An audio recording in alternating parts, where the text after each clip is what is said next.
Today I will be talking about why do we keep fighting about the same thing, the eternal loop of couples' conflicts, and how to deal with it. Every couple has faced situations where the same conflict keeps coming up over and over again. The dishwasher is humming, the lights are dimmed, and suddenly a comment about the laundry or the in-laws or spending habits triggers a familiar instinctual reaction. Within 60 seconds, you aren't just talking about the laundry anymore. You are locked in the same mental choreography you've performed dozens of times before. Why do you find yourselves locked in the same fight over and over again? What makes it impossible to discuss certain issues in your relationship rationally? The real reason you're always talking about the laundry. When you find yourself in the same fight trap, the topic of discussion doesn't matter anymore. No matter what you say, it never seems to lead anywhere. Why? Because the argument isn't really about the content. What is content and process in psychology? If you look into it further, you'll discover that almost every discussion between partners can be split into two types of matter: the content and the process. Content. The content refers to the actual topic of the conversation. It may include complaints about the state of your shared house, the spending habits, or any other mundane matter that can spark a discussion. Process. The process represents your communication style, or how you speak to each other. It reflects your interaction on a subconscious level. While you're arguing about the laundry, or the dishes, or something else completely unremarkable, you are actually discussing something entirely different. For example, when you see that someone hasn't tidied the apartment, it might make you angry, not because you are so worried about the appearance of the place, but rather because you feel neglected. To your mind, your spouse's unwillingness to perform certain duties shows their disinterest in your relationship. As for your loved one, they might think that you are making a character assassination attempt or creating a parent-child dynamic in which they are expected to listen and obey. This, in turn, would make them feel insecure about your relationship. As a result, you end up in a vicious cycle where none of your concerns is being addressed because you can't seem to get past the superficial issue.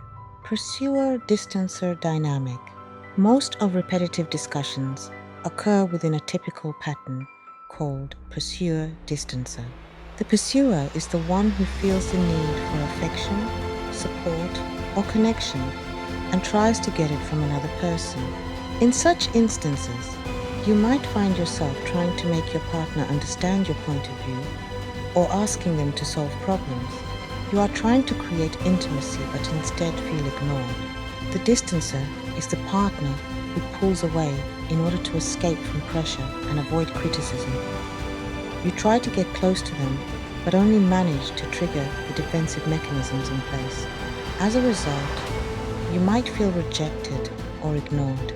As you might guess by now, each attempt by a pursuer to gain closeness pushes the distancer farther away, and each act of distancing makes your partner feel abandoned or unsupported. Why logic never wins? You've probably heard it a million times. The logical argument should be used in any conflict, yet it never works. The same fight isn't about logic, it's about your nervous system. When you get into a vicious circle, your brain automatically goes into fight or flight mode and sends the corresponding message to your body. Your heart starts beating faster, you start sweating, your breath becomes heavier, and you lose access to the prefrontal cortex, which regulates your ability to empathize and see other people's point of view. How to escape the circular fight. Breaking out of a vicious cycle isn't easy. It takes some time. Here are some tips to help you start the change. 1. Change the timing. First of all, make sure you're not already in the red zone before starting the discussion. Once you notice yourself losing control, stop.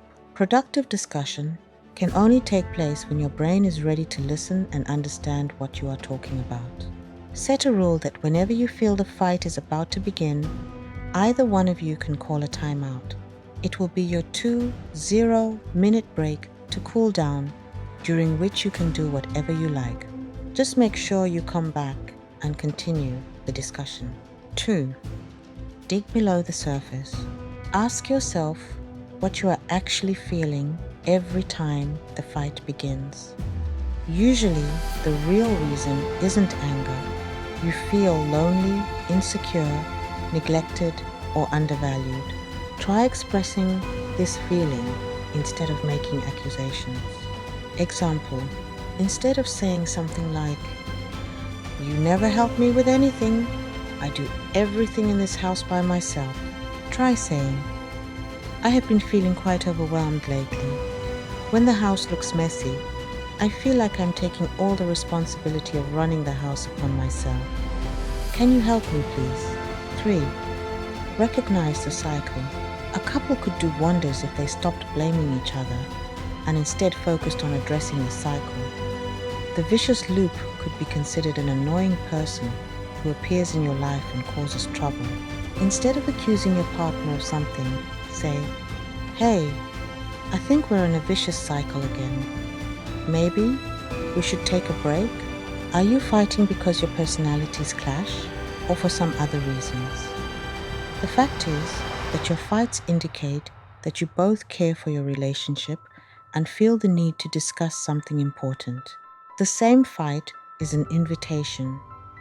Your subconscious keeps repeating a particular situation because it wants to tell you about your needs or fears or unresolved problems. Once you learn to listen to these signals, you will change your communication style from fighting each other to fighting together for a connection. Thank you for listening all the way through. Your support helps grow this space for real conversations about relationships, mental health, and emotional wellness. To learn more about today's topic, be sure to pre-order my upcoming book and to subscribe to this channel. And don't forget to share my channel with a friend. Remember, sharing is caring.